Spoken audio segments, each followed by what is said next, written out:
Good morning, class. Write down the heading developments leading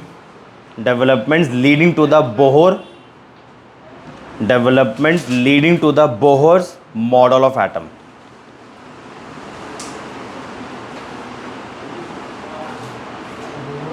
Bohr's model of atom, ठीक है ना। Bohr's model of an atom को समझने से पहले हमें सबसे पहले लाइट के नेचर को समझना पड़ेगा। और मैंने आपको पहले ही बताया था लाइट के कितने नेचर होते हैं, दो नेचर्स होते हैं, वेव नेचर और पार्टिकल नेचर। अभी हम वेव नेचर के बारे में पढ़ेंगे। दोबारा सुनो, बोहर मॉडल को पढ़ने से पहले हमें दो कॉन्सेप्ट्स दो थ्योरीज पढ़नी पड़ेगी। पहली थ्योरी का नाम क्या है, electromagnetic wave theory by Maxwell, और दूसरी थ्योरी हमें पढ़ने हैं Planck's quantum theory. Planck's quantum theory क्या बोलता है, लाइट का पार्टिकल नेचर भी होता है, ठीक है। वो बाद में देखेंगे कि पार्टिकल नेचर की हमें नीड ही क्यों पड़ी, वेव नेचर से क्यों नहीं काम चल सकता था, ठीक है। और लाइट का वेव नेचर भी होता है, तो इसके अंदर थोड़ा सा लिख लो आप।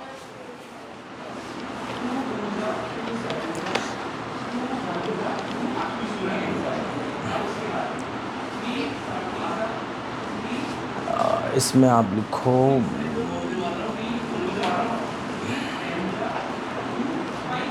in order to understand the Bohr model of atom, in order to understand the Bohr model of an atom, we need to discuss two theories. Number one, electromagnetic wave theory. We need to discuss two theories. Number one, electromagnetic wave theory, and number two, Planck's quantum theory. Number two is Planck's quantum theory, ठीक है ना। Bohr model of an atom को समझने से पहले हमें दो theories को डिस्कस करना पड़ेगा। नंबर वन है इलेक्ट्रोमैग्नेटिक वेव थ्योरी और number two is Planck's quantum theory. अब आप हेडिंग बना लो इलेक्ट्रोमैग्नेटिक वेव थ्योरी को, इलेक्ट्रोमैग्नेटिक वेव थ्योरी को हेडिंग बना लो अब आप, ठीक है। इलेक्ट्रोमैग्नेटिक वेव थ्योरी को आप हेडिंग बना लो, इलेक्ट्रोमैग्नेटिक वेव थ्योरी को हेडिंग बना लो, जिसके अंदर सबसे पहले हम इलेक्ट्रोमैग्नेटिक वेव्स के बारे में बात करेंगे, ठीक है जी। 9th क्लास में या 10th क्लास में आपने कभी वेव्स के बारे में नहीं पढ़ा है, मतलब आपको एम्पलीट्यूड, फ्रीक्वेंसी, क्रस्ट, ट्रफ ये सब कुछ नहीं पता, मतलब नहीं पता ना, ठीक है। देखो चलो, तो पहले इधर छोटा सा एक इंट्रोडक्शन ले लो। अब इस पर ज़्यादा दिमाग मत लगाना, क्योंकि फिर लॉन्गिट्यूडनल वेव, ट्रांसफर वेव्स, वो सब चीज़ें आ जाती है। वेव को इस तरीके से रिप्रेजेंट किया जाता है, जिसमें अपर पोर्शन को, वेव के अपर पोर्शन को क्रस्ट बोला जाता है और वेव के इस वाले पोर्शन को ट्रफ बोला जाता है, ठीक है। अभी इतना ही समझो, बाकी आगे देखते हैं। अब आपने ली एक इलेक्ट्रोमैग्नेटिक वेव, ठीक है। जो इलेक्ट्रोमैग्नेटिक वेव होती है, इलेक्ट्रोमैग्नेटिक वेव्स के अंदर इलेक्ट्रिक फील्ड भी प्रेजेंट होती है और मैग्नेटिक फील्ड भी प्रेजेंट होती है, और ये दोनों परपेंडिकुलर होते हैं एक दूसरे के। जैसे मैं आपके सामने एक इलेक्ट्रोमैग्नेटिक वेव लो, इलेक्ट्रोमैग्नेटिक वेव के अंदर कॉस्मिक रेज भी आ जाती है, cosmic rays, gamma raise, ultraviolet, visible, infrared, microwave, radio, सब आ जाती है। विजिबल के अंदर जो सन की वाइट लाइट है वो आपकी विजिबल के अंदर आ जाती है। यही एक ऐसी रेंज है जिनको हम देख पाते हैं। इसके राइट वाली, मतलब विजिबल लाइट की राइट वाली और विजिबल लाइट के लेफ्ट वाली, वो एक आपको पूरा स्पेक्ट्रम लिखवाऊंगा, वो हम नहीं देख पाते। Cosmic rays, gamma raise, ultraviolet, visible, infrared, microwave, radio waves, इनमें से सिर्फ आप विजिबल वाली लाइट को ही देख पाते हो, मतलब हम देख पाते हैं, ठीक है। विजिबल लाइट के अलावा लाइक अल्ट्रावायलेट हो गया, इंफ्रारेड हो गया, रेडियो वेव्स हो गया, माइक्रोवेव्स हो गया, इन रेडिएशंस को हम देख नहीं पाते, और ये सारी की सारी रेडिएशंस इलेक्ट्रोमैग्नेटिक वेव्स हैं, ठीक। अब इलेक्ट्रोमैग्नेटिक वेव्स बनी किस चीज की है क्या इलेक्ट्रोमैग्नेटिक वेव, वो देखने जा रहे हैं। तो इलेक्ट्रोमैग्नेटिक वेव्स के अंदर आपकी इलेक्ट्रिक फील्ड होती है और मैग्नेटिक फील्ड होती है, वो दोनों के दोनों एक दूसरे के परपेंडिकुलर होती है। तो मान लो अभी आप इस वाले प्लेन के बारे में बात कर रहे हो, ठीक है ना। तो इस वाले प्लेन के अंदर मैंने इलेक्ट्रिक फील्ड ड्रॉ कर दी, डन, ठीक है ना। इलेक्ट्रिक फील्ड आपने ड्रॉ कर दी, इलेक्ट्रिक फील्ड को आपने ई से दिखा दिया, ठीक है। अच्छा ये बताओ, हमारे पास तीन जो एक्सिस होती है, एक्स वाई जेड होती है ना, इनमें से कौन सी एक्सिस अपवर्ड डायरेक्शन में है, वाई, और इधर कौन सी है, और इधर कौन सी है, जेड। कहीं लिखा हुआ है ऐसा, दिख रहा है आपको कहीं? नहीं। आप अपनी सहूलियत के लिए किसी भी एक्सिस को किसी भी डायरेक्शन में ले सकते हो। वैसे जनरली z को ऊपर लिया जाता है, z को ऊपर लिया जाता है, बाकी रहा x और y वो कहीं पे भी ले लो। हर जगह अगर एक ही चीज फॉलो करेंगे तो चीजें समझने में आसानी रहेगी ना। किसी बुक के अंदर z ऊपर लिखी हुई है, किसी बुक के अंदर y ऊपर लिखी हुई है, किसी बुक के अंदर x ऊपर लिखी हुई है, तो आप थोड़े कंफ्यूज हो जाओगे। ठीक है ना, ऐसा कोई रूल नहीं है कि ऊपर y ही जाएगी। ठीक है, ऊपर z भी जा सकती है, x भी जा सकती है और y भी जा सकती है। फिलहाल अपनी सहूलियत के लिए हम ऊपर लेंगे z एक्सिस, इधर आप x ले लो, y ले लो, या ऐसे ले लो z x y, जैसे मर्जी ले लो आप, ऊपर z रख लेना, थोड़ी चीजें आसानी से समझ में आएगी। ठीक है, तो अगर मैं अभी ऐसे कंसीडर करूं तो ये मेरी कौन सी एक्सिस हो गई? z हो गई। ये मेरी कौन सी हो गई? x हो गया। तो ये वाला जो प्लेन है, ये जो बोर्ड मेरा प्लेन है, ये मेरा कौन सा प्लेन कहलाएगा? xz प्लेन कहलाएगा, है ना। ऊपर अगर आप z ले लोगे, ये वाली एक्सिस x ले लोगे, तो ये जो वॉल है, ये जो प्लेन है आपका, ये xz प्लेन कहलाएगा। तो मार्क कर लेते हैं ताकि कंफ्यूजन ना हो। ये z हो गया और ये x हो गया। ठीक है, zx प्लेन पर, zx प्लेन पे आपकी कौन सी है? इलेक्ट्रिक फील्ड है। इतना क्लियर हो गया? अरे बोलो। ठीक है जी।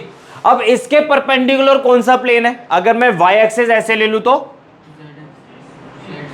y एक्सिस ऐसे ले लूं तो कौन सा प्लेन इस प्लेन के परपेंडिकुलर आ जाएगा? zx कैसे आ जाएगा? zx, हाँ zx आ सकता है, सही है सही है। x एक्सिस ले ली, सॉरी y ले ली।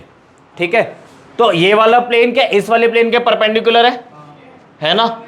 तो अब मैं क्या करूंगा, कॉपी से समझ जाओ, इससे समझो इससे। ठीक है, ये मेरा कौन सा प्लेन था? ये वाला प्लेन था। ध्यान समझना, 3D चीज है। ठीक है, ये मेरी इलेक्ट्रिक फील्ड। ठीक है, अब इसके परपेंडिकुलर ये वाला प्लेन है, तो इस पे घुमा दो आप मैग्नेटिक फील्ड। तो इलेक्ट्रिक फील्ड और मैग्नेटिक फील्ड एक दूसरे के परपेंडिकुलर हो गई। भाई इस वाले प्लेन पे आपकी इलेक्ट्रिक फील्ड जारी है, मैंने ये वाला प्लेन ले लिया, इस पे मेरी मैग्नेटिक फील्ड जारी है, तो इलेक्ट्रिक फील्ड और मैग्नेटिक फील्ड दोनों परपेंडिकुलर हो गई। और एक और चीज नोटिस करने वाली बात है, इलेक्ट्रिक फील्ड जा भी इधर रही है और मैग्नेटिक फील्ड भी इधर ही जा रही है। ठीक है ना, यानी कि दोनों का जो प्रोपगेशन है, प्रोपगेशन का मतलब है जिस डायरेक्शन में वो मूव कर रही है वो दोनों सेम है। तो आप ड्रॉ करते हैं इसको। 3D वही ना, 3D ना, तो इस पे कैसे ड्रॉ करूं 3D? तो यही तो बोल रहा हूं, उसके लिए वहां जाना पड़ेगा ना। तो YouTube खोलूंगा, कोई पिक्चर दिखाऊंगा तभी तो होगा ना पॉसिबल। तो वो आपके सामने सारा कन्वर्जेशन हुआ तो है, अभी आज ही तो हुआ है। देखो अब ये चीज तो क्लियर हो गया, इलेक्ट्रिक फील्ड, ये मैग्नेटिक फील्ड हटा के बना दी थोड़ी सी। ठीक है, ये आपकी इलेक्ट्रिक फील्ड है और ये आपकी मैग्नेटिक फील्ड है। अब आपके सामने डिस्कशन हो गया है क्लास का, सर शिफ्ट कर लेंगे सो डैट मैं वहाँ पे क्लासेस ले सकूँ। नहीं तो एक और ऑप्शन है 8 बजे वाला।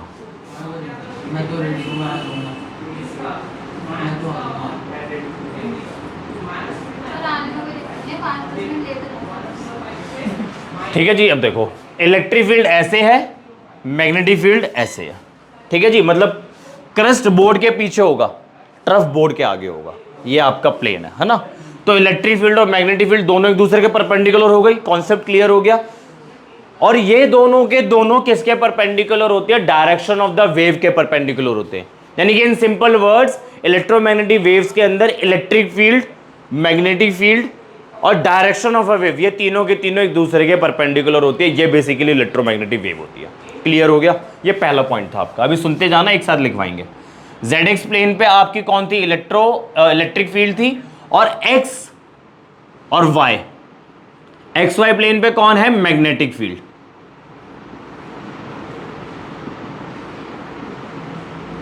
क्लियर हो गया? ठीक है जी। तो जो इलेक्ट्रोमैग्नेटिक वेव होता है उसके अंदर इलेक्ट्रिक फील्ड और मैग्नेटिक फील्ड एक दूसरे के परपेंडिकुलर होता है, और ये दोनों के दोनों किसके परपेंडिकुलर होते हैं? डायरेक्शन ऑफ वेव के परपेंडिकुलर होते हैं। ये आपका पहला पॉइंट हो गया। इलेक्ट्रोमैग्नेटिक वेव के बारे में हमने अच्छे से बात कर ली। इलेक्ट्रोमैग्नेटिक वेव्स को किसी मीडियम की जरूरत नहीं पड़ती है प्रोपोगेट करने के लिए, है ना। जैसे सन से रेडिएशन यहां तक पहुंच रही है ना, अरे लाइट पहुंच रही है ना सन से यहां तक, बीच में तो वैक्यूम है, कोई मीडियम ही नहीं है। मीडियम मतलब किसी मटेरियल मीडियम की जरूरत नहीं पड़ती, एयर की जरूरत नहीं पड़ती है, वाटर की जरूरत नहीं पड़ती है, वो वैक्यूम से भी ट्रेवल कर सकता है, कहीं से भी ट्रेवल कर सकता है, इन सिंपल वर्ड्स कहीं से भी, ठीक है। तो सन से आपकी व्हाइट लाइट यहां तक पहुंच रही है, बीच में वैक्यूम है, स्टिल वो ट्रेवल करके यहां तक आ रही है, ठीक है। तो कहने का मतलब है जो इलेक्ट्रोमैग्नेटिक वेव्स होती है उसको किसी मीडियम की जरूरत नहीं पड़ती है प्रोपोगेट करने के लिए। 2 पॉइंट हो गए, ठीक है। तीसरा पॉइंट सुनो, जो इलेक्ट्रोमैग्नेटिक वेव होती है वो स्पीड ऑफ लाइट से ट्रेवल करती है, ठीक है जी। एक की पॉइंट यहां पे मैं लिख देता हूं। दूसरा पॉइंट आपको क्या लिखवाया है, do not require any medium, do not require any medium for the propagation of wave, for the propagation of wave, ठीक है जी। और अगला पॉइंट क्या बताया मैंने, electromagnetic waves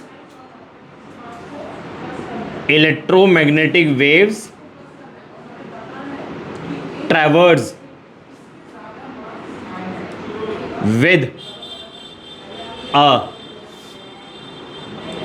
speed of light. और स्पीड ऑफ लाइट की क्या वैल्यू होती है, पढ़ रखा। स्पीड ऑफ लाइट को स्मॉल सी से डिनोट करते हैं, जिसकी वैल्यू होती है 3 × 10⁸ मीटर पर सेकेंड, ठीक है जी। इतना समझ आ गया। और लास्ट पॉइंट ये है, फॉर एग्जाम्पल अगर आप ब्लैक बॉडी के बारे में बात करो, ठीक है, ब्लैक बॉडी रेडिएशन सुना होगा आप लोगों ने, ब्लैक बॉडी रेडिएशन नहीं सुना, चलो सिंपल वर्ड्स में समझ लो। इलेक्ट्रोमैग्नेटिक वेव्स अगर किसी बॉडी से एमिट या एब्जॉर्ब होती है तो कॉन्टिन्यूसली होती है। कॉन्टिन्यूस और डिसकॉन्टिन्यूस का मतलब समझते हो आप लोग, क्या मतलब है बताना, कोई एग्जांपल लेके बताओ।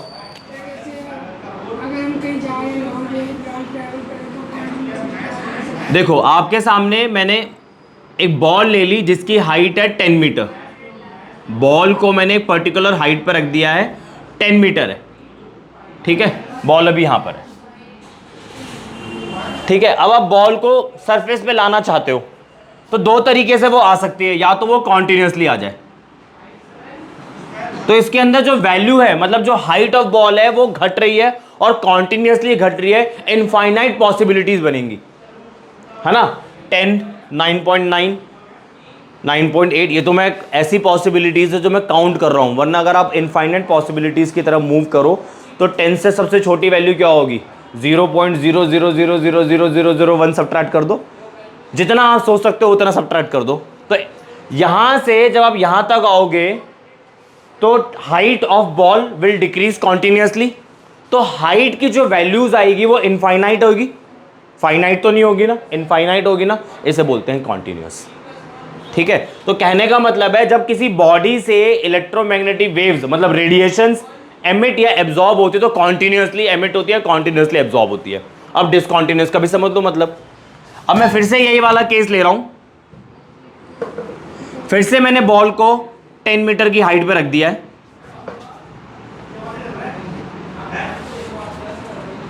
ठीक है। अब क्या कैसे कैसे आप बॉल को नीचे ला सकते हो, कॉन्टिन्यूस वाला पैटर्न तो हमने डिस्कस कर लिया, अब डिसकॉन्टिन्यूस वाला बचा, तो डिसकॉन्टिन्यूस के आप कैसे कैसे कर सकते हो,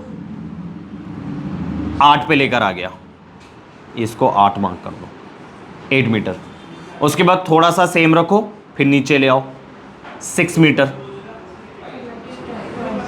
फिर 4 मीटर, फिर 2 मीटर, 0।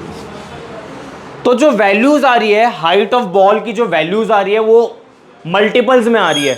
याद है क्वांटाइजेशन कराया था आप लोगों को, Q is equal to NE, Q is equal to NE। तो इसमें जो वैल्यूज आ रही थी, चार्ज की जो वैल्यूज आ रही थी E के मल्टीपल्स में आ रही थी, तो रैंडम वैल्यूज तो नहीं आ रही थी ना, तो यहां पे आपका कॉन्टिन्यूस का कॉन्सेप्ट लगेगा या डिसकॉन्टिन्यूस का कॉन्सेप्ट लगेगा, डिसकॉन्टिन्यूस का, ठीक है जी। तो इधर जो हाइट आपकी डिक्रीज हो रही है बॉल की, वो कॉन्टिन्यूसली डिक्रीज हो रही है, डिसकॉन्टिन्यूसली डिक्रीज हो रही है, डिसकॉन्टिन्यूसली डिक्रीज हो रही है। तो ये कॉन्टिन्यूस है, ये डिसकॉन्टिन्यूस है। कॉन्टिन्यूस के अंदर जो वैल्यूज आ रही है इनफाइनाइट थी, डिसकॉन्टिन्यूस के अंदर जो हाइट ऑफ बॉल की वैल्यूज आ रही है वो फाइनाइट है। क्लियर हो गया, ये आपकी इलेक्ट्रोमैग्नेटिक वेव थ्योरी थी। तो लिखो, पॉइंट लिखना शुरू करो।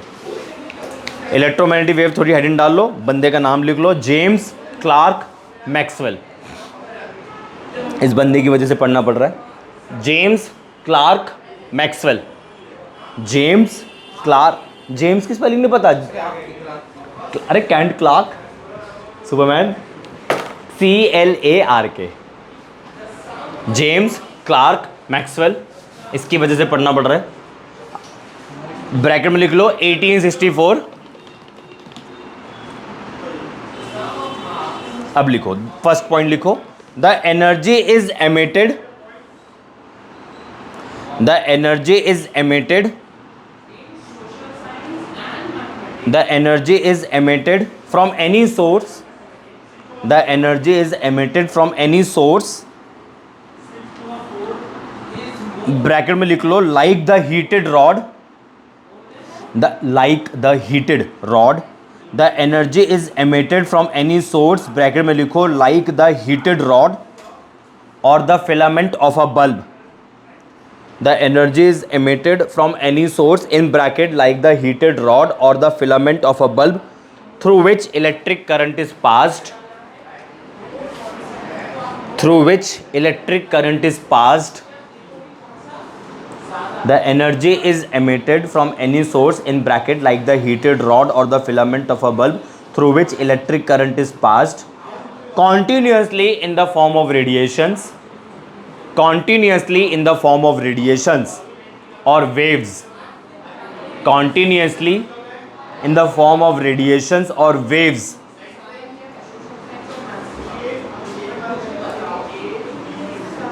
and is called the radiant energy, and is called the radiant energy, in the form of radiations or waves, in the form of radiations or waves, and is called the radiant energy। ठीक है जी, in simple words, in simple words, किसी body से अगर, electromagnetic wave theory ये बोलता है, किसी बॉडी से अगर एनर्जी एमिट या एब्जॉर्ब्ड होती है तो वो रेडिएशन या वेव्स की फॉर्म में होती है और कॉन्टिन्यूसली होती है ना। ये सिंपल वर्ड्स में। बॉडी के बारे में अभी मत सोचो कि कौन सी बॉडी होगी, आई मीन कौन सा सोर्स होगा। इलेक्ट्रोमैग्नेटिक वेव थ्योरी ये बोलता है अगर किसी सोर्स से एनर्जी एब्जॉर्ब्ड या एमिट होती है तो वो कॉन्टिन्यूसली होगी and in the form of waves. ठीक है, अच्छा एक पॉइंट है, अगर मुझे क्वांटाइजेशन लगाना हो तो क्या इधर क्वांटाइजेशन लगा सकता हूं या इधर क्वांटाइजेशन लगा सकता हूं? नीचे वाले में। ठीक है, चलो आगे बढ़ो, सेकंड पॉइंट लिखो। Electromagnetic wave consist of, electromagnetic wave consist of electric and magnetic field, electromagnetic wave consist of electric and magnetic field oscillating perpendicular to each other, electromagnetic waves consist of electric and magnetic fields oscillating perpendicular to each other and both perpendicular, oscillating perpendicular to each other and both perpendicular, and both perpendicular to the direction of, and both perpendicular to the direction of propagation of the radiation, and both perpendicular to the direction of propagation of the radiation। ठीक है जी, ये भी point हमने discuss कर लिया था कि जो इलेक्ट्रोमैग्नेटिक वेव्स होती है उसमें इलेक्ट्रिक फील्ड और मैग्नेटिक फील्ड एक दूसरे के परपेंडिकुलर होती है और ये दोनों के दोनों प्रोपगेशन ऑफ वेव के परपेंडिकुलर होती है। अगला पॉइंट लिखो,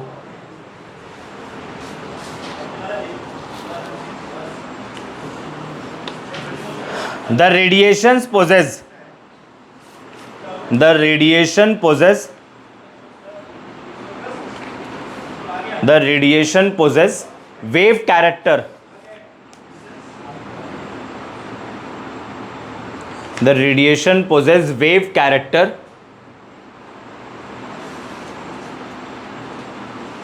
and travel with the velocity of light, and travel with a velocity of light,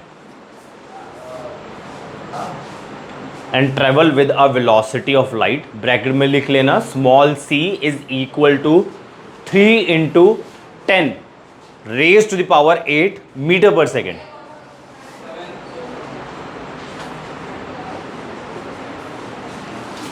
और लास्ट पॉइंट लिख लो, these waves do not require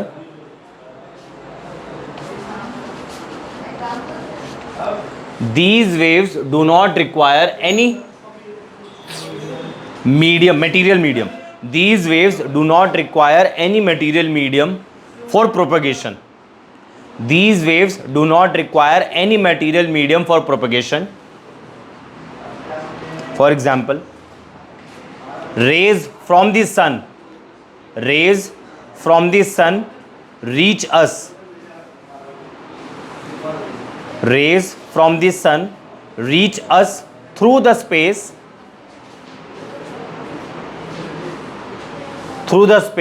which is a non-material medium. मतलब कोई मटेरियल ही नहीं होता वैक्यूम के अंदर, which is a non material medium.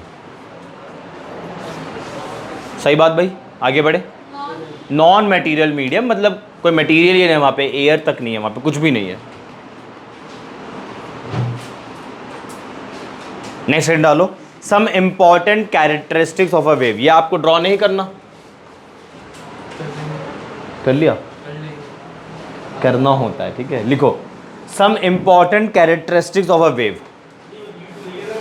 Some important characteristics of a wave, ये आप कर लो, याद रहेगा. ये वेव नेचर एक्सप्रेस कर रहा है, सॉरी इलेक्ट्रोमैग्नेटिक वेव्स के बारे में है. इसको देख के कॉन्टिन्यूस आपको समझ में आ जाएगा, इसको देख के आपको डिसकॉन्टिन्यूस समझ में आ जाएगा, ठीक है. इधर फाइनाइट वैल्यूज होगी, इधर इनफाइनाइट वैल्यूज होगी. कर लो जल्दी से.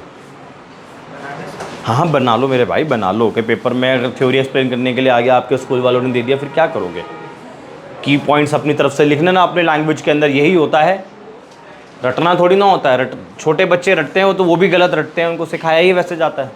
रटना नहीं है, आपने समझो और इसको अपनी लैंग्वेज में एक्सप्रेस कर दो, बस खत्म. मेक श्योर आप सारी टेक्निकल टर्म्स इसकी यूज़ करो. जो टर्म्स इधर आ रही है वो लिखते वक्त हर एक चीज़ एक्सप्लेन करो.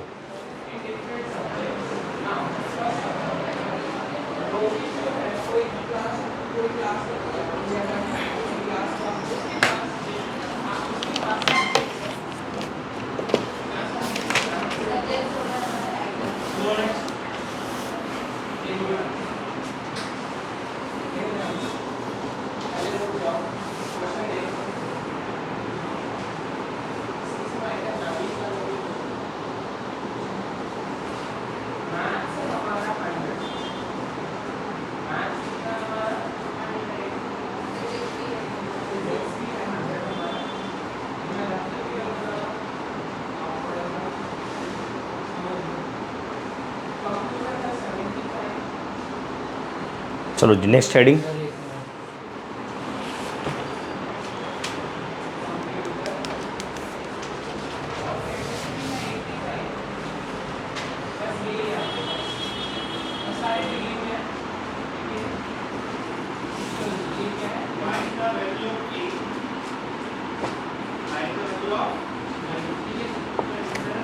Some important characteristics of a wave. Some important characteristics of a wave. और वेव ड्रॉ कर लेना. Some important characteristic of a wave और वेव ड्रॉ कर लेना. क्रस्ट और ट्रफ ज़रूर लिख लेना.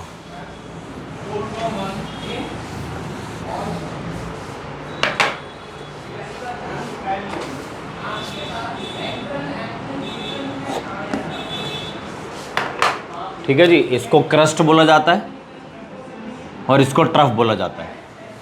तो पहली हेडिंग डालो आप वेवलेंथ. पहली हेडिंग डालो वेवलेंथ.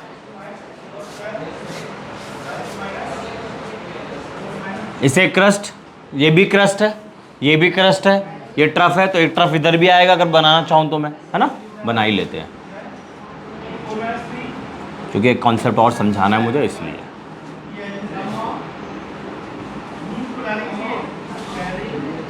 ठीक. तो ये crust trough crust trough crust trough and so on. The distance लिखो, पहली टर्म लिखो वेवलेंथ. पहली टर्म लिखो wavelength.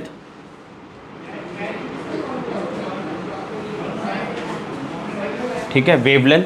The distance between two consecutive crest. The distance between two consecutive crest, the distance between two consecutive crest और two consecutive trough, the distance between two consecutive crest और two consecutive trough is known as wavelength, is known as wavelength, ठीक है ना। एक के बाद एक जो क्रस्ट आता है, इन दोनों के बीच का जो डिस्टेंस है या इन दोनों के बीच का जो डिस्टेंस है, इसे एम्पलीट्यूड सॉरी वेवलेंथ बोला जाता है। The distance between two consecutive crust, ठीक है, दो कॉन्जिक्यूटिव क्रस्ट के बीच का डिस्टेंस या दो कॉन्जिक्यूटिव ट्रफ के बीच का डिस्टेंस आपका वेवलेंथ कहलाता है। समझ आया? ठीक है, जरा एक पॉइंट और बताना है यहाँ पे, है ना, यहीं से तो डिस्टेंस होगा ना, जब मैंने ऊपर मार्क कराया तो कहीं सेंटर में आएगा ना यहाँ पर, और जिस तरीके से इधर ये भी सेंटर में ही आएगा, ठीक है, तो ये भी नीचे आएगा सेंटर में, है ना, यहाँ से लेके यहाँ तक का डिस्टेंस वेवलेंथ ही आपका कह सकता हूँ ना। इसको मैं हाईलाइट कर रहा हूँ और इसको भी हाईलाइट कर देते हैं और इसको भी कर देते हैं। आप ये समझो कि एक वेव के अंदर एक क्रस्ट और एक ट्रफ होता है, एक वेव के अंदर। तो आप देखो जरा, ये पूरा का पूरा ट्रफ आ गया, ये आधा क्रस्ट है, ये आधा क्रस्ट है, तो पूरा क्रस्ट हो गया। तो मैं ये भी तो कह सकता हूं कि यहां से लेके यहां तक का डिस्टेंस भी वेवलेंथ ही है ना। तो यहां से लेके यहां तक मैंने एक लैम्डा बोल दिया, तो मुझे बताना कितने लैम्डा यहां पे प्रेजेंट है। दोबारा देखो, इतना समझ आ गया ना। देखो मैंने आपको क्या बोला, distance between two consecutive crest या distance between two consecutive trough is known as wavelength, is known as wavelength, ठीक है ना। तो मैंने क्या करा भाई, इस वाले पॉइंट को नीचे मार्क करते हुए यहां पॉइंट निकाल लिया, इस वाले पॉइंट की हेल्प से मैंने यहां पे पॉइंट निकाल लिया, इसको हाईलाइट कर दिया, इसको हाईलाइट कर दिया, इसको हाईलाइट कर दिया। यहां से पूरा का पूरा ट्रफ आ गया, यहां से आधा क्रस्ट आ गया, इधर से भी आधा क्रस्ट आ गया। क्रस्ट, आधा क्रस्ट और आधा क्रस्ट को आप जोड़ोगे तो पूरा क्रस्ट बन जाएगा, यानी कि एक पूरी क्रस्ट यहां पे है, एक पूरा ट्रफ यहां पर है। तो यहां से लेके यहां तक भी तो आप वेवलेंथ कह सकते हो ना। तो मैंने आपसे पूछा इस वेव में, ये जो आपके सामने मैंने वेव ड्रॉ करी है, यहां पे कितनी वेवलेंथ है? 2.5। आप सही बोले, ठीक है। यहां से लेके यहां एक वेव, यहां से लेके यहां दूसरी वेव, और यह है आधी वेव। तो यहां पे कितनी है आपकी? 2 lambda plus lambda by 2 that is 2.5। आ गया समझ में? ठीक है ना। तो मैंने आपको क्या बताया, distance between two consecutive trough या distance between two consecutive crest is known as wavelength. तो इसको आप किस किस में मेजर कर सकते हो? मीटर में कर सकते हो, सेंटीमीटर में कर सकते हो, नैनोमीटर में कर सकते हो, एंगस्ट्रॉम में कर सकते हो, पिकोमीटर में कर सकते हो। और इस सब आपने सीखा है, या आपने सीखा था कि 1 नैनोमीटर कितने मीटर के इक्वल होता है? 10 की पावर माइनस 9 मीटर। 1 एंगस्ट्रॉम 10 की पावर माइनस 10 मीटर। 1 पिकोमीटर 10 की पावर माइनस 12 मीटर। ठीक है जी, सब सीखा था। उतार लो फटाफट से यूनिट्स, ये लिख लेना, यूनिट्स ऑफ वेवलेंथ, उसके बाद ये सब उतार लो। वेवलेंथ की डेफिनेशन लिख ली है, wavelength is represented by the symbol lambda, ठीक है, और units of wavelength are these.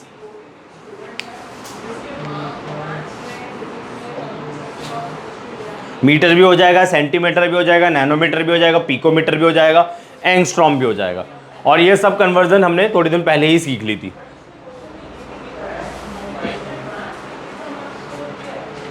और एक चीज और ध्यान रखना, चलो पहले आप उतार लो, फिर सेकंड टर्म में समझा देंगे।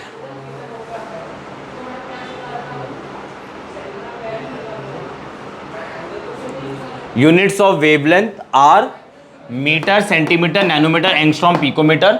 और फिर ये लिख लो, 1 nanometre is equal to this, 1 angstrom is equal to this, 1 picometre is equal to this.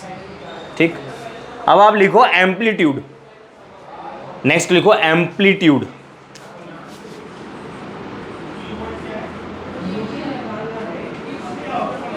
Amplitude, इसमें लिखो height of crest, height of crest या डेप्थ ऑफ ट्रफ।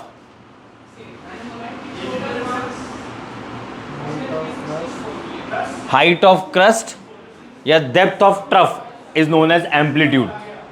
क्रस्ट की जो हाइट होती है या ट्रफ की जो गहराई होती है वो आपका एम्पलीट्यूड कहलाता है। तो हाइट ऑफ क्रस्ट या depth of trough is known as amplitude. हाँ, पॉइंट ये बता रहा था, अगर आप किसी एक वेव को स्टडी कर रहे हो, जैसे ड्रॉ मैं कर रहा हूं तो आपको लग रहा होगा कि ये छोटा बनाया है, ये बड़ा, ये थोड़ा और बड़ा लग रहा है, बट ये सेम होना चाहिए, ठीक है ना। एक वेव के अंदर आपको कई सारी एम्पलीट्यूड नहीं मिलेगी। ये मेरे ड्रॉ करने से नहीं बन पा रहा है, बोर्ड पे ड्रॉ कर रहा हूं, ठीक है, तो मैं नहीं बना पा रहा ठीक से। आप भी बनाओगे तो आपकी भी एग्जैक्टली एम्पलीट्यूड सेम नहीं निकलेगी, ठीक है। तो ध्यान रखना, हाइट ऑफ क्रस्ट या depth of trough is known as amplitude, ठीक है।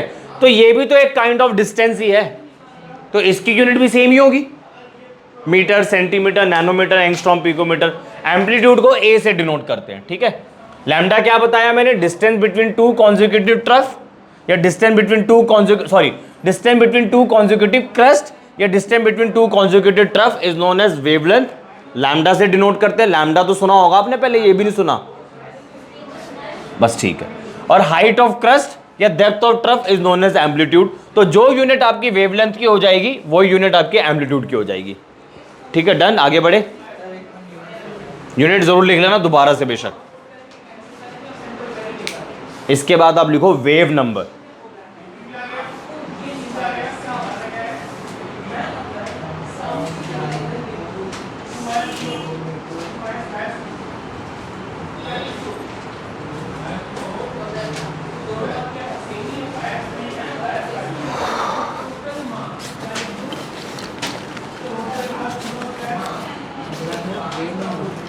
वेव नंबर, हाँ,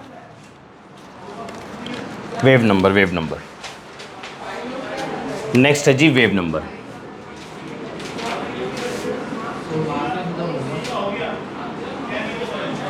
कोई भी मार्केट डाक चलता ही नहीं है, सब लाइट से चल रहे हैं। हाँ जी, वेव नंबर को किससे डिनोट करते हैं, न्यू बार, NU न्यू और बार।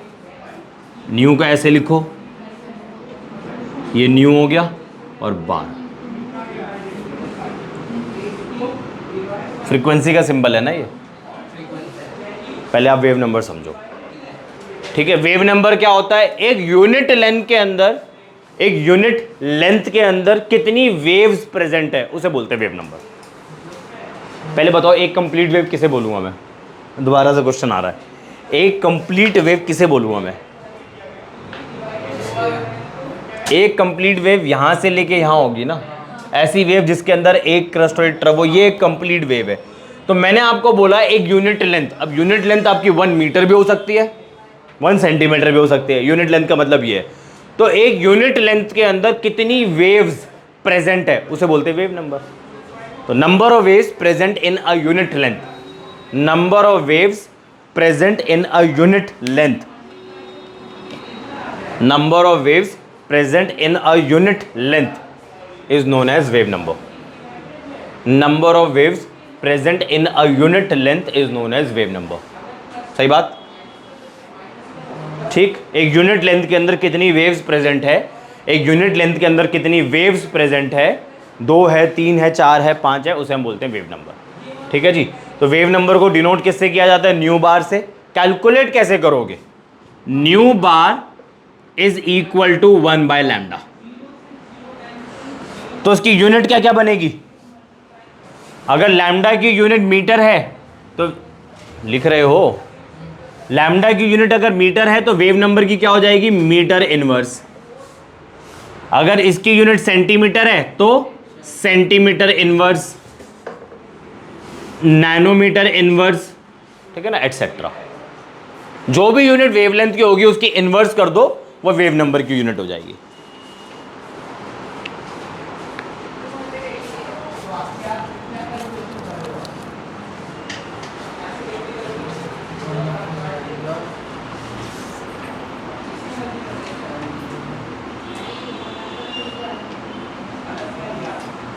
आगे बढ़ो, फ्रीक्वेंसी, वेवलेंथ डिस्कस कर लिया, एम्पलीट्यूड डिस्कस कर लिया, वेव नंबर डिस्कस कर लिया, फ्रीक्वेंसी। फ्रीक्वेंसी। हाँ जी, अगला है फ्रीक्वेंसी, जिसको सिर्फ न्यू से डिनोट करते हैं।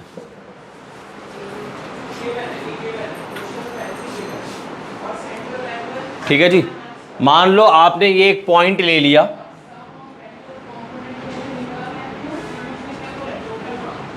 ठीक है, इस पॉइंट से आपकी कितनी वेव्स, ये है ना आपकी वेव भाई, यहां से लेकर यहां तक आप जाएंगे तो ये एक कंप्लीट वेव कहलाएगी, या आप ऐसे ही बोल सकते हो एक साइकिल कंप्लीट हो गई, है ना।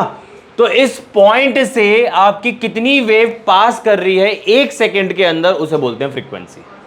लिखो, number of waves, number of waves passing through a point, number of waves passing through a particular point, number of waves passing through a particular point in 1 second, number of waves passing through a particular point in 1 second, किसी particular point से एक second के अंदर कितनी waves पास कर जाती है उसे हम बोलते हैं frequency. Number of waves passing through a particular point in 1 second is known as frequency. तो यूनिट क्या बनेगी, सिंबल तो लिख दिया मैंने साइड में, nu, only nu, N U ऐसे रीड करते हैं, एन यू, न्यू। यूनिट क्या क्या बनेगी फ्रीक्वेंसी की,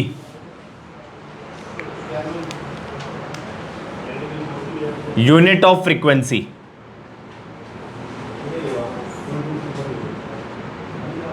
साइकिल पर सेकेंड, हर्ट्ज जिसका सिंबल है एच जेड, और लास्ट है आपका सेकेंड इनवर्स। ये सब बराबर है, ठीक है, इन तीनों में से कुछ भी आ जाए तो सेम है सब। यूनिट ऑफ फ्रीक्वेंसी आपकी साइकिल पर सेकेंड भी हो सकती है, हर्ट्ज भी हो सकती है, सेकेंड इनवर्स भी हो सकती है। नेक्स्ट लिखो velocity,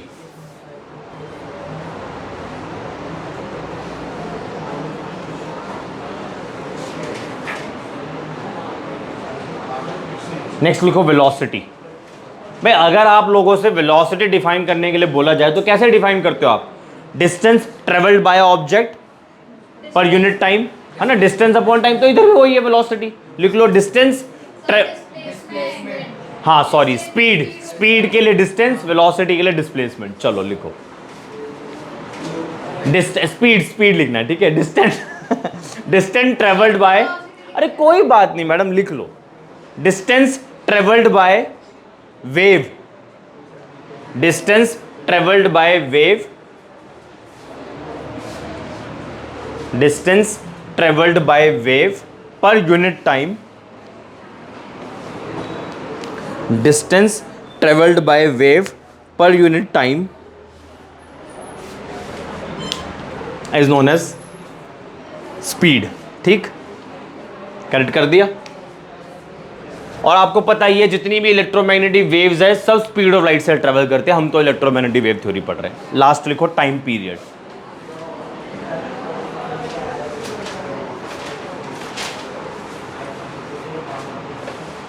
the time taken by the wave, time period है last,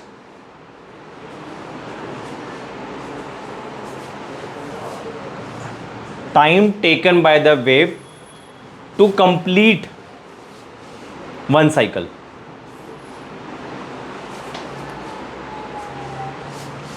time taken by the wave to complete one cycle is known as time period। इसको आप फिजिक्स में भी पढ़ोगे, टाइम पीरियड को फिजिक्स में भी पढ़ोगे। वेव को एक साइकिल, वेव को एक साइकिल कंप्लीट करने में कितना टाइम लगता है, एक वेव को एक साइकिल कंप्लीट करने में कितना टाइम लगता है उसे टाइम पीरियड बोलते हैं। तो टाइम पीरियड का फॉर्मूला क्या हो जाएगा,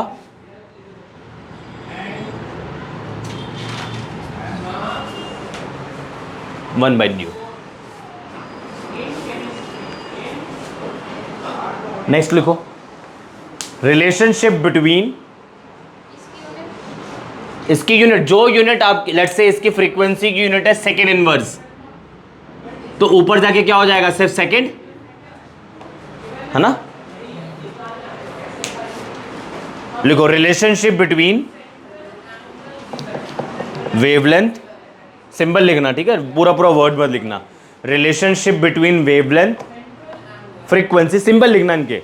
relationship between wavelength, frequency and speed of light, and speed of light.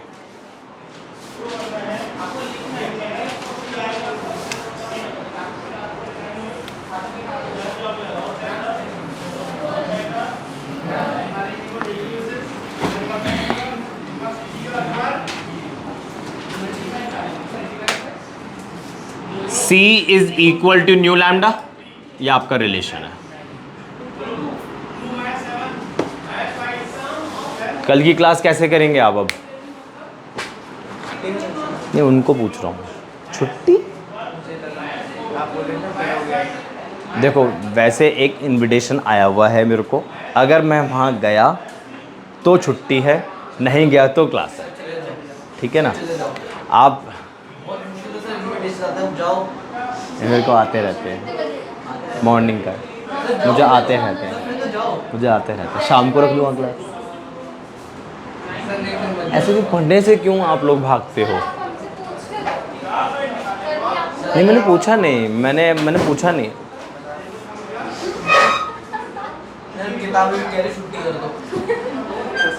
मैंने कल एक मूवी देखी थी, फॉरेस्ट, हॉरर थी, ये लग रहा है उसका असर है ये। मैंने पूछा नहीं आपको, मैं बता रहा हूँ, अगर गया नहीं, मैंने आपसे पूछा है कल की क्लास का कैसे करोगे। आपसे पूछा सिर्फ कल की, मतलब यस्टरडे वाली की बात कर रहा हूँ मैं। तो ये पूछा था मैंने, फ्यूचर का नहीं पूछा है मैंने। कोई बात नहीं, अगर आप कैमरे को देख के, अगर कैमरे को देख के सोच समझ के बोलूँगा तो मैं बोल ही नहीं पाऊँगा। एडिट मारने में बहुत मेहनत लगती है, बहुत मेहनत लगती है, इतना टाइम तो होता ही नहीं है। चलो आगे लिखो, देखते हैं भाई, मैं गारंटी नहीं है मेरी, वो पास में नहीं जाना है, दूर जाना है, 150 किलोमीटर है।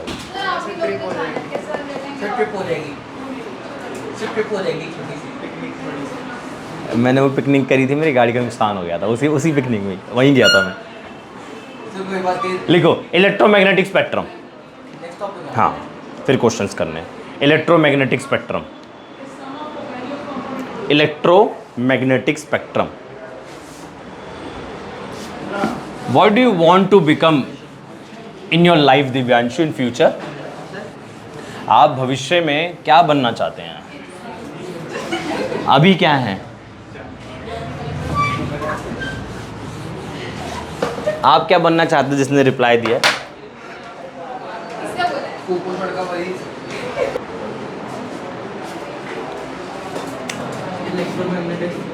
कॉस्मिक रेज, ये लिख लो जो लिख रहा हूं, cosmic rays, gamma rays, X rays, हाँ इसी के बाद X rays, ultra violet, visible जो हमें दिखती है, visible rays, ultra violet rays, visible, infrared, नीचे लिख रहा हूँ, जगह नहीं थी, आप लोग एक ही ऑर्डर में लिखना, कॉपी के अंदर एक ही लाइन में। माइक्रोवेव्स,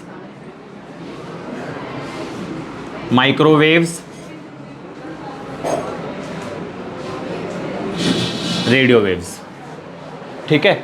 जब आप इन इलेक्ट्रोमैग्नेटिक रेडिएशंस को अरेंज कर देते हो in increasing order of their wavelength, इधर से इधर जा रहे हैं, वेवलेंथ बढ़ रही है, ठीक है, in increasing order of wavelength, in increasing order of their wavelength, और you can say decreasing order of frequency,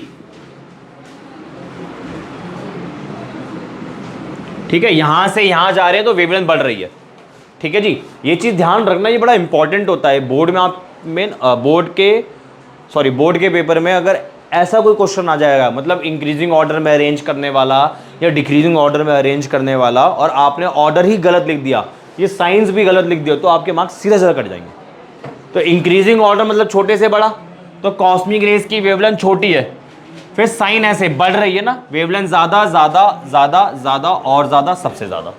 ठीक है जी, तो ये साइन आपने ठीक से यूज करना है।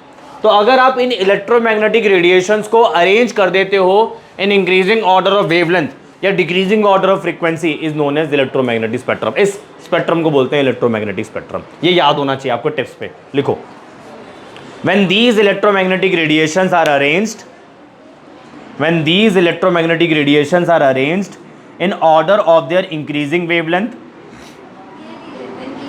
when these, वो भरपाई कर रहा हूँ ना, वो जो भी इतना यूज कर लिया, when these electromagnetic radiations are arranged in order of their increasing wavelengths, चांटा मार दूँ, ये दिल की बात, मुंह की बात ज़बान छीन ली। When these electromagnetic radiations are arranged in order of their increasing wavelengths or decreasing frequencies, the complete spectrum obtained, अब तो धीरे ही बोल रहा हूँ, wavelengths और decreasing frequencies और decreasing frequencies, the complete spectrum obtained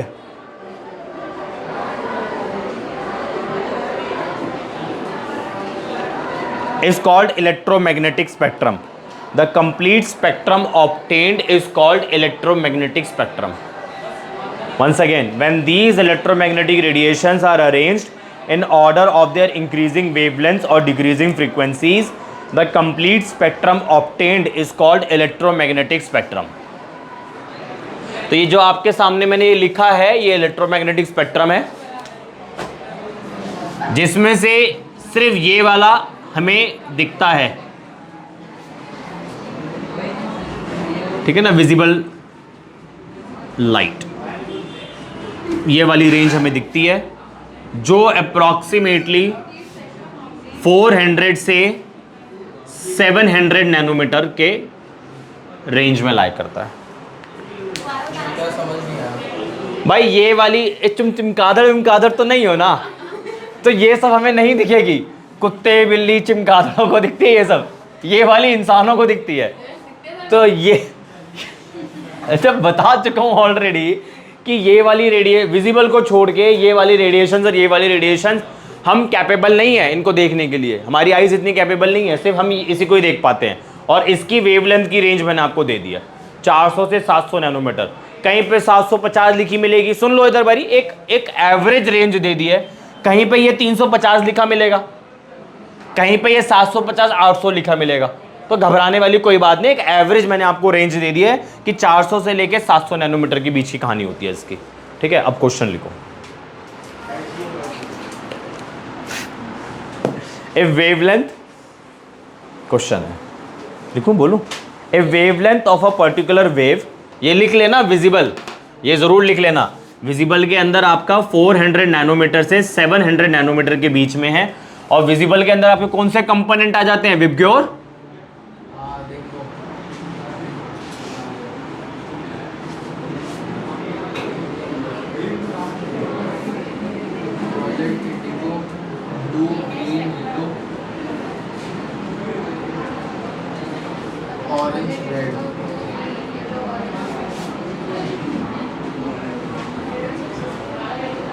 ठीक है, ये उतारने के बाद क्वेश्चन लिखो।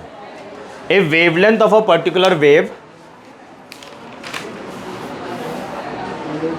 A wavelength of a particular wave,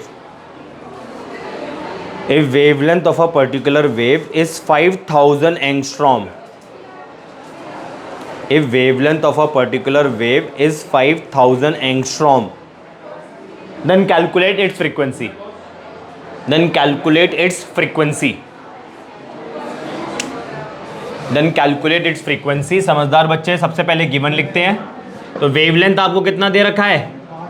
5000 angstrom. इसको मीटर में कर लेना, ठीक है, हमेशा मीटर में करके क्वेश्चन को करना है। वेवलेंथ कभी भी, वेवलेंथ हो गई, एम्पलीट्यूड हो गया, अगर ये सब आपको नैनोमीटर, पिकोमीटर, एंगस्ट्रॉम में अगर आपको दे रखा है तो आप इसे मीटर में कर लेना और फॉर्मूला भी लिखना, ठीक है। हमें पता है 1 एंगस्ट्रॉम किसके इक्वल होता है, 10 की पावर माइनस 10 मीटर के इक्वल होता है। तो lambda is equal to 5000 multiply by 10 की पावर माइनस 10, 5 इंटू 10 की पावर माइनस 7 मीटर। कैलकुलेट क्या करना है, फ्रीक्वेंसी। फिर फॉर्मूला अप्लाई करेंगे, C is equal to nu lambda, nu is equal to C by lambda. सही है। अब इधर देखो आप, C की वैल्यू क्या सीखी थी, 3 इंटू 10 की पावर 8, यूनिट क्या सीखा था, मीटर पर सेकंड। ये पॉइंट इंपॉर्टेंट है, सुन लो। स्पीड ऑफ लाइट आपने लिखा 3 इंटू 10 की पावर 8 मीटर पर सेकंड। तो जो आप वेवलेंथ पुट करोगे वो भी मीटर में होनी चाहिए, तभी मैंने बोला मीटर में करो। एक और चीज, मान लो आप C की वैल्यू रख रहे हो 3 इंटू 10 की पावर 10 सेंटीमीटर पर सेकंड, तो उस केस में आप वेवलेंथ की यूनिट रखोगे सेंटीमीटर, ठीक है ना, तभी आपका आंसर आएगा यहां पे सेकंड इनवर्स में। तो यूनिट का आपने एक खास ख्याल रखना है, ठीक है। इधर आप लैम्डा की वैल्यू पुट कर दो, 5 इंटू 10 की पावर माइनस 7, सॉल्व करेंगे ऑटोमेटिकली आपका फ्रीक्वेंसी सेकंड इनवर्स में आ जाएगा। क्यों आ जाएगा, क्योंकि C की यूनिट है मीटर पर सेकंड, इसको आपने डिवाइड कर दिया लैम्डा से, मतलब आपने डिवाइड कर दिया मीटर से। इसको सिंप्लीफाई करेंगे मीटर पर सेकंड, ये मीटर ऊपर चला जाएगा, सॉरी मिस्टेक हो गई, 1 बाय m हो जाएगा, यहां m से m कैंसिल, देखो सेकंड इनवर्स आ गया। इसलिए मैंने बोला यूनिट का आपने खास ख्याल रखना है। किसको नहीं समझ में आया ये वाला पॉइंट, आ गया, ठीक है। यूनिट निकालो, आई मीन क्वेश्चन सॉल्व करो।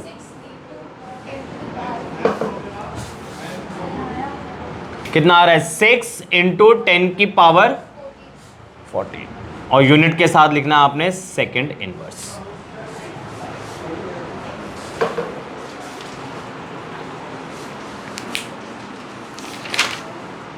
अगली थ्योरी भी स्टार्ट कर देंगे। प्लैंक्स क्वांटम थ्योरी कोशिश करते हैं आज खत्म हो जाए, ताकि नेक्स्ट क्लास के अंदर हम बोर मॉडल स्टार्ट कर दें। रोज क्लास होगी, जल्दी आपका खत्म हो जाएगा। मैं कल का मैसेज भेज रहा हूँ ना, रोज कल का भेज दूंगा। आप कंफ्यूज ना हो इसलिए मैसेज भेजता हूँ, थोड़ी इज्जत तो दे दिया करो, एक्नॉलेज करके वहाँ पर ओके सर लिख दिया करो। तरीका तो अच्छी बात तो यही होती है। मैं उनको बोल रहा हूँ जो नहीं करते। लिखो next question, a wavelength of visible light, next question है, a wavelength of visible light varies from, a wavelength of visible light varies from 4000, ये क्वेश्चन आपने करना है, ठीक है पूरा। A wavelength of visible light varies from 4000 to 8000 angstrom. A wavelength of visible light varies from 4000 to 8000 angstrom. Then calculate range of visible light, range of frequency of visible light.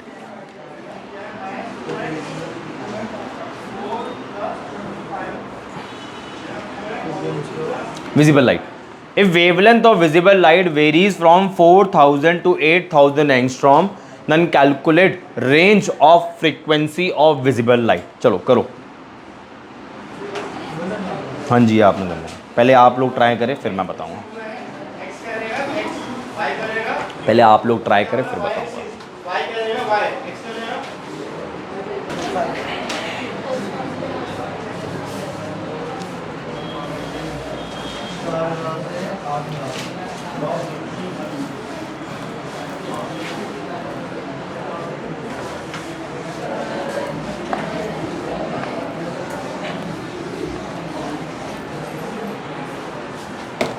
हाँ जी, a wavelength of visible light varies from 4000 to 8000 angstrom. आप करते रहो।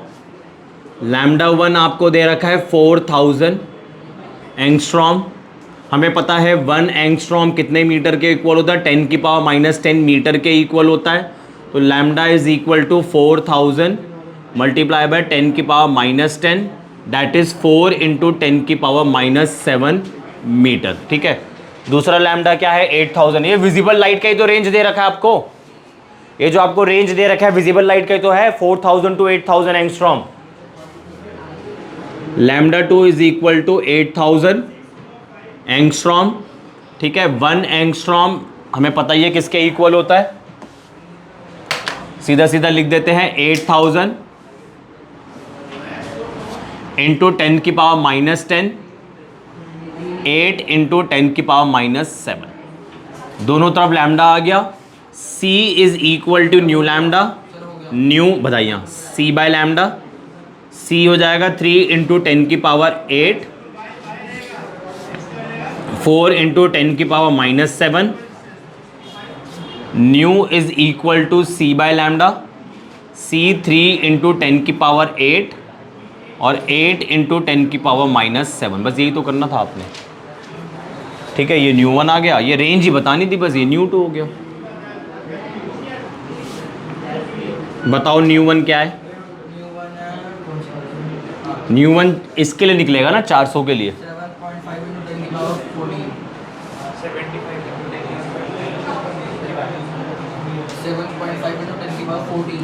7.5 into 10 की power 14 और unit के साथ बंद करना आंसर को। बहुत यूनिट के आपके मार्क्स कट जाएंगे, वरना मैं तो काटूंगा, स्कूल वाले अलग काट सकते हैं। 2.75 इंटू 10 की पावर 8 1 ज़ा 8, 8 8 3 3 आएगा ना, सही बोल रही हो।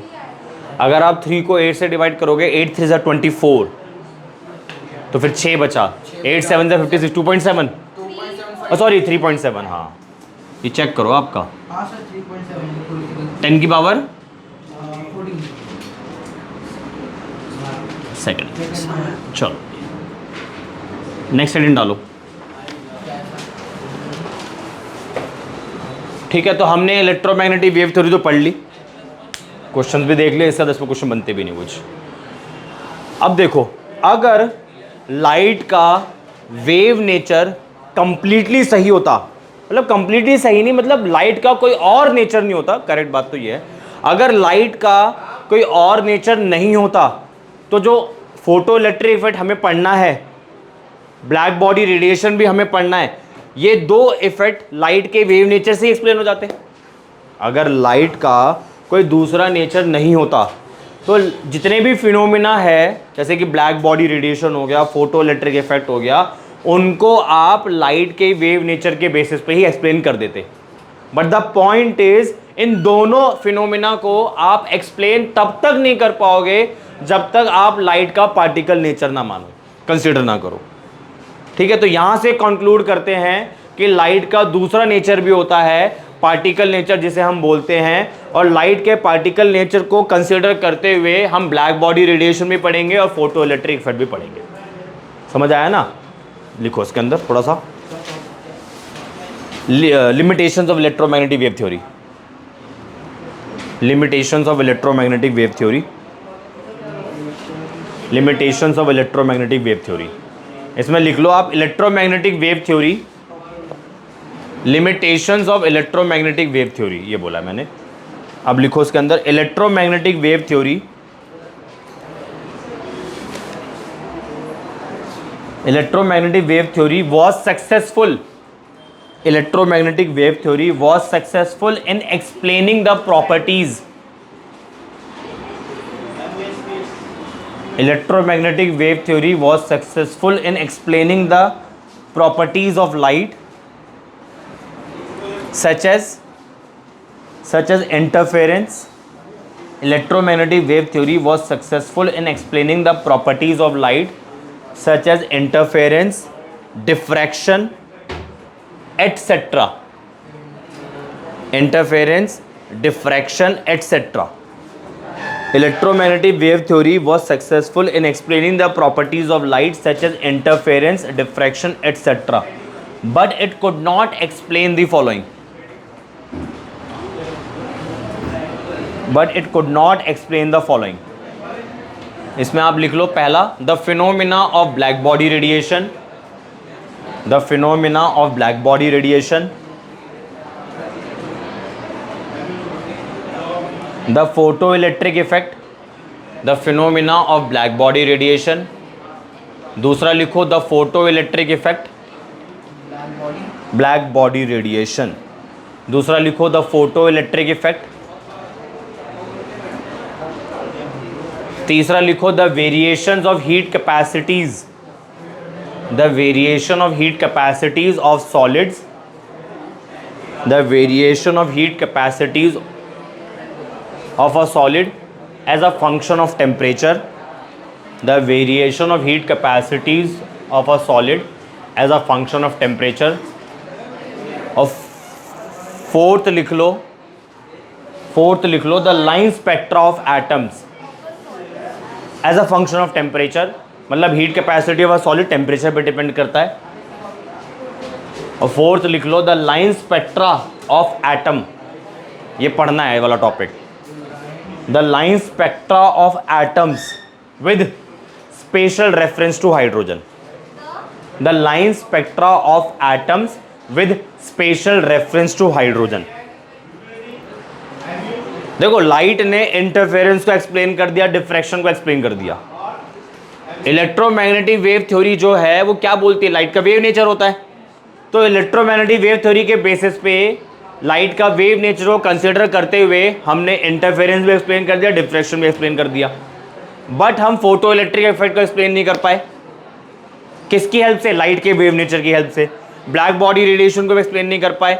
हाइड्रोजन स्पेक्ट्रा भी हमें पढ़ना है, वो भी नहीं एक्सप्लेन कर पाएंगे अगर हम माने लाइट का वेव नेचर है। और heat capacities of a solid is a function of temperature, ये भी एक्सप्लेन नहीं कर पाएंगे अगर हम कंसिडर करेंगे light has only wave nature.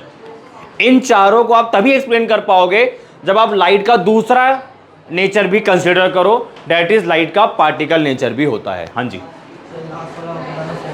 The line spectra of atoms with special reference to hydrogen. इसके बाद लिखो these phenomena could be explained only, these phenomena could be explained only, these phenomena could be explained only if electromagnetic waves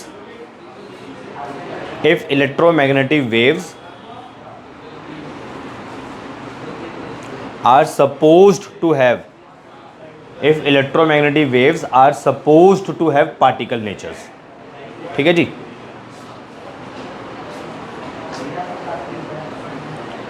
if electromagnetic waves are supposed to have particle nature। ठीक है, अब आप heading डालो Planck's quantum theory. Planck's quantum theory, पहले story सुनेंगे फिर points लिखवाऊंगा।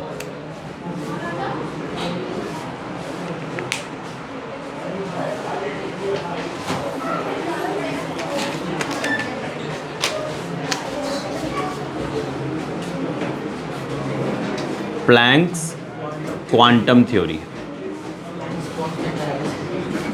और ये भी सिंपल है। देखो जी, पहला पॉइंट तो आप यही सुन लो। आपने थोड़ी देर पहले पढ़ा था इलेक्ट्रोमैग्नेटिक वेव थ्योरी के अंदर किसी सोर्स से रेडिएशन एमिट या एब्जॉर्ब होती है तो वो, अरे अभी थोड़ी देर पहले पढ़ा था, किसी इलेक्ट्रोमैग्नेटिक वेव थ्योरी के अंदर पहला ही पॉइंट आपको लिखवाया है, सोर्स से, किसी सोर्स से अगर एनर्जी एमिट या एब्जॉर्ब हो रही है तो वो किस फॉर्म में होती है, आई मीन कैसे होती है, कॉन्टिन्यूसली होती है। प्लैंक्स क्वांटम थ्योरी क्या बोलता है, अगर किसी सोर्स से एनर्जी एब्जॉर्ब या एमिट हो रही होती है तो वो डिसकॉन्टिन्यूस फॉर्म में एमिट या एब्जॉर्ब होती है। ये पहला पॉइंट है आपका। ठीक है जी, दूसरा पॉइंट क्या है, आप लोगों ने सीखा था जो इलेक्ट्रोमैग्नेटिक रेडिएशंस होती है वो वेव नेचर शो करती है, यही सीखा था। प्लैंक्स क्वांटम थ्योरी क्या बोलता है, जो इलेक्ट्रोमैग्नेटिक रेडिएशंस होती है वो बेसिकली पार्टिकल से मिलकर बनी होती है। उस पार्टिकल को हम लोग बोलते हैं क्वांटम। विजिबल लाइट के केस में हम उसी पार्टिकल का नाम क्या रखा गया है, फोटोन। दोबारा सुनो। सेकेंड पॉइंट क्या है इस थ्योरी का, light I mean electromagnetic radiations are made up of particles. उन पार्टिकल्स का नाम क्या है, क्वांटम। अगर एक पार्टिकल के बारे में बात कर रहे हो तो क्वांटम, एक से ज्यादा पार्टिकल के बारे में बात कर रहे हो तो क्वांटा। ठीक है, हमें विजिबल के बारे में थोड़ा ध्यान देना है। विजिबल भी तो पार्टिकल से मिलकर बनेगी, अरे विजिबल लाइट भी तो पार्टिकल से मिलकर बनेगी। इस पार्टिकल का बकायदा नाम है फोटोन। इतना समझ में आ गया। ये जो पार्टिकल्स होते हैं ना, ये जो मैंने बोला कि क्वांटम मैंने वर्ड यूज करा है, ये जो पार्टिकल्स होते हैं बेसिकली क्या होते हैं, ये पार्टिकल्स आपके पैकेट्स होते हैं किसके? एनर्जी के। छोटे छोटे छोटे छोटे पैकेट्स होते हैं किसके? एनर्जी के। तो अगर आप लोगों से बोला जाए कि इन पार्टिकल्स की इन क्वांटम की या इन फोटोन की एनर्जी निकालो, तो कैसे निकालोगे? प्लैंक्स क्वांटम थ्योरी क्या बोलता है कि जो एनर्जी होती है वो डायरेक्टली प्रोपोर्शनल होती है फ्रीक्वेंसी ऑफ अ रेडिएशन के। ठीक है, प्रोपोर्शनैलिटी का साइन हटाओ, आपका एक कांस्टेंट आ जाएगा जिसको हम लोग बोलते हैं प्लैंक्स कांस्टेंट। इसको हम लोग बोलते हैं प्लैंक्स कांस्टेंट।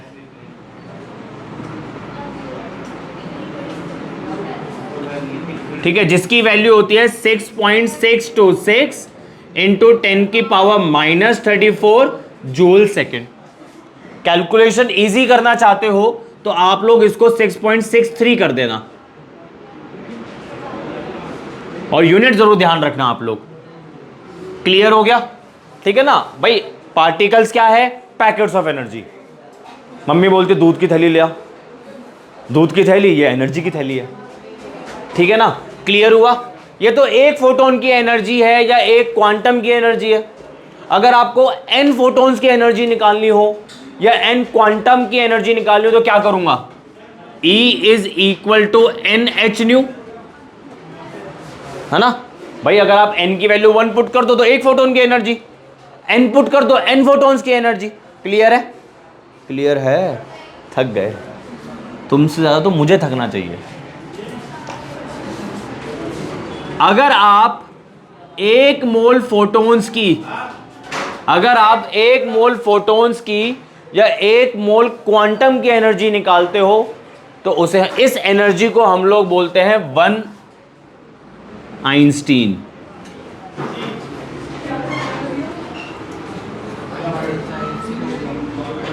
ठीक, दोबारा सुन लो। Energy is directly proportional to frequency. Proportionality का साइन हटाया, प्लैंक कांस्टेंट आ गया। क्या हो गया? शक्ल तुम्हारे ना फेसेस के एक्सप्रेशन बदलने लग गए हैं अब। 1 2 3 के तो मैं रीड कर चुका हूं। Energy is directly proportional to frequency. Proportionality का साइन हटाया, प्लैंक कांस्टेंट आ गया, जिसकी वैल्यू होती है 6.626 into 10⁻⁻34 joule second. For the easy calculation आप 6.63 इंटू 10⁻⁻34 जूल सेकेंड भी यूज कर सकते हो। ये एक फोटोन की एनर्जी है, या जनरली बोलूँ तो एक क्वांटम की एनर्जी है ना भाई। इलेक्ट्रोमैग्नेटिक रेडिएशन तो कई सारी आपके पास, कॉस्मिक है, गामा रेज है, एक्स रेज है। किसी भी रेडिएशंस के पार्टिकल्स के एनर्जी कैलकुलेट करने के लिए बोला जाएगा तो यही तो वाला फॉर्मूला यूज करोगे। बस वर्ड क्या यूज करोगे? क्वांटम। विजिबल लाइट होगी तो फोटोन वर्ड यूज कर लोगे। ठीक है, अगर n फोटोन्स के निकालने या n क्वांटम के निकालने तो फॉर्मूला ये हो जाएगा।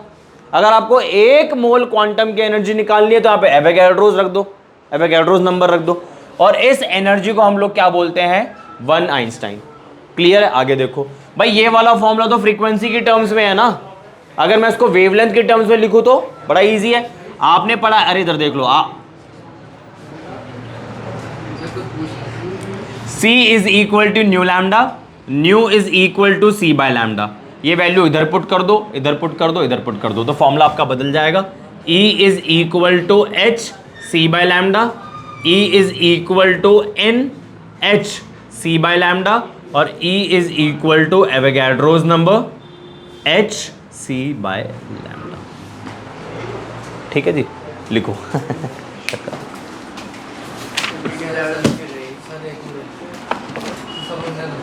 ये टॉपिक खत्म होने वाला है।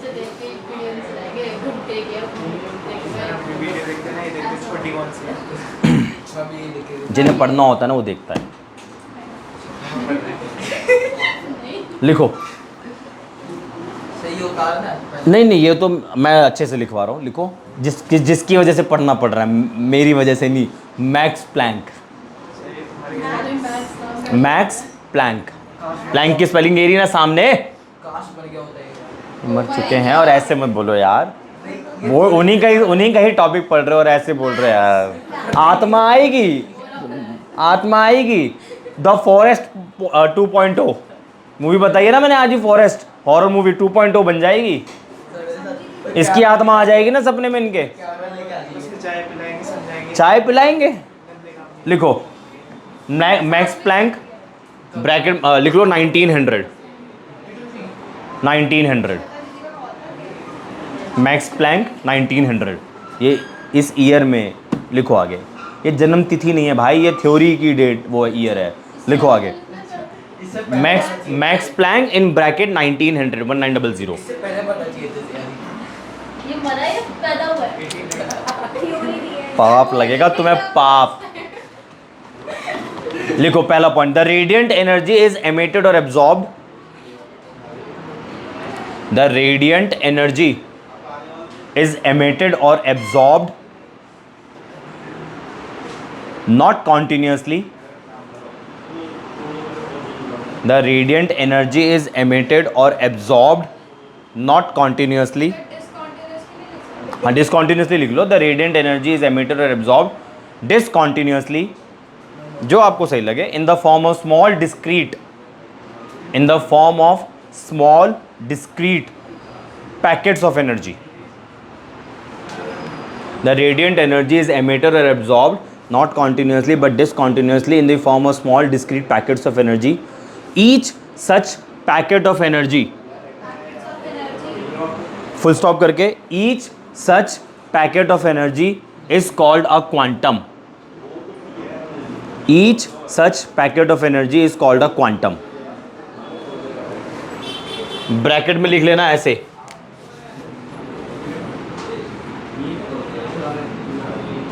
ये लिख लेना ब्रैकेट में।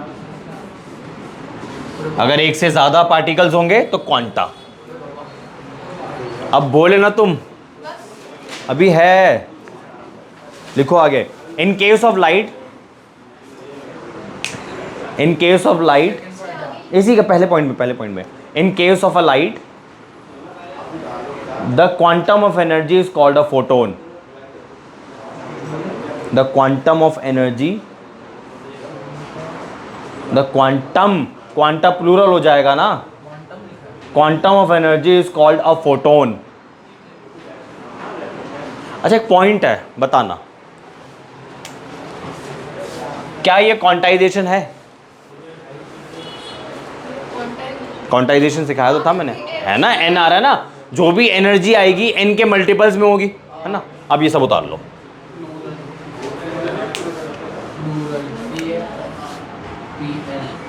अब ये सब उतार लो फटाफट से। हाँ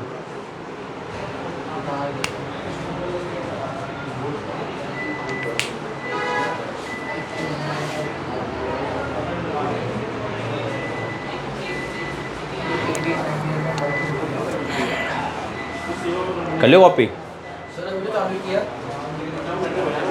आप जितने ड्रामे करोगे ना उतना लंबा पढ़ा दूंगा। हाँ ये अच्छा बोला, ये अच्छा बोला है।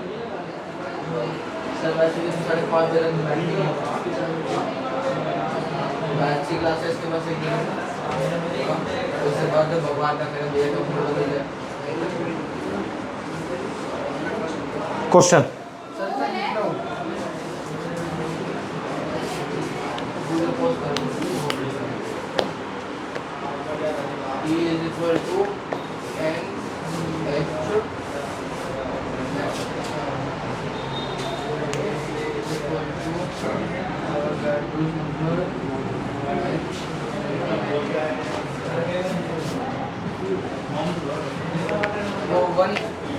आइंस्टाइन। क्वेश्चन लिखो, कैलकुलेट एनर्जी ऑफ फोटोन। एक क्वेश्चन कर लो बस, दो कर लो, दो क्वेश्चन।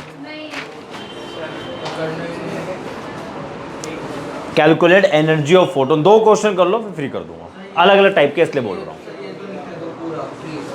ये ना 1 मिनट का है जितनी देर से तुम लिख रहे हो।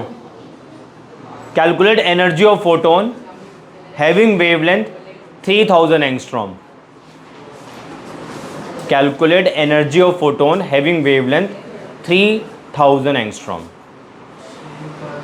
आपको एनर्जी कैलकुलेट करनी है और वेवलेंथ आपको दे रखा है 3000 एंगस्ट्रॉम। बस दो क्वेश्चन और कर दो, 5 मिनट लगेंगे, फिर कर दो। इसके बाद एक, lambda is equal to 3000 angstrom.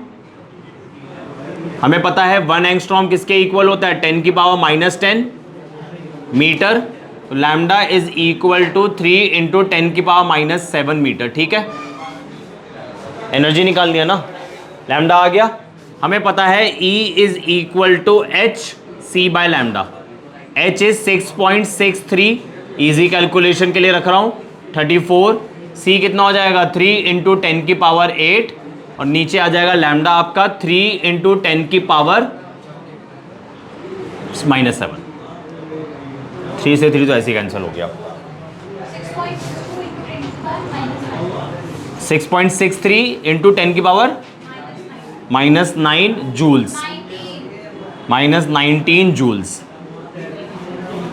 अगर आपको इस एनर्जी को इलेक्ट्रॉन वोल्ट में कन्वर्ट करना हो तो सर ये एनर्जी है ना, हाँ एनर्जी तो है ना, इसको ही अब इलेक्ट्रॉन वोल्ट में कन्वर्ट कर रहा हूँ। वोल्ट जो दिया होगा उससे मल्टीप्लाई। करना है, करो।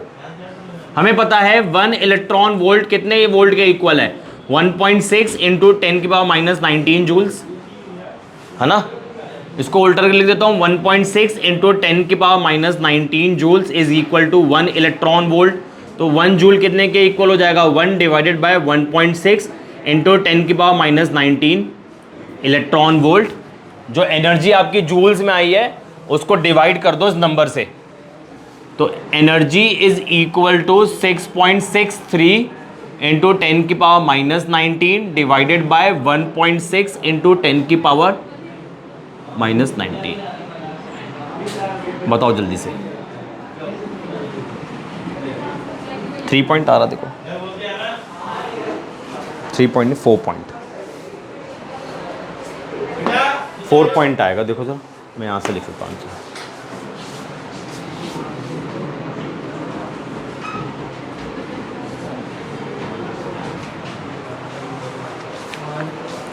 ठीक है जी, तो क्वेश्चन के अंदर वो आपको कैसे भी पूछ सकता है, एनर्जी जूल्स में पूछ सकता है, एनर्जी इलेक्ट्रॉन वोल्ट में भी पूछ सकता है।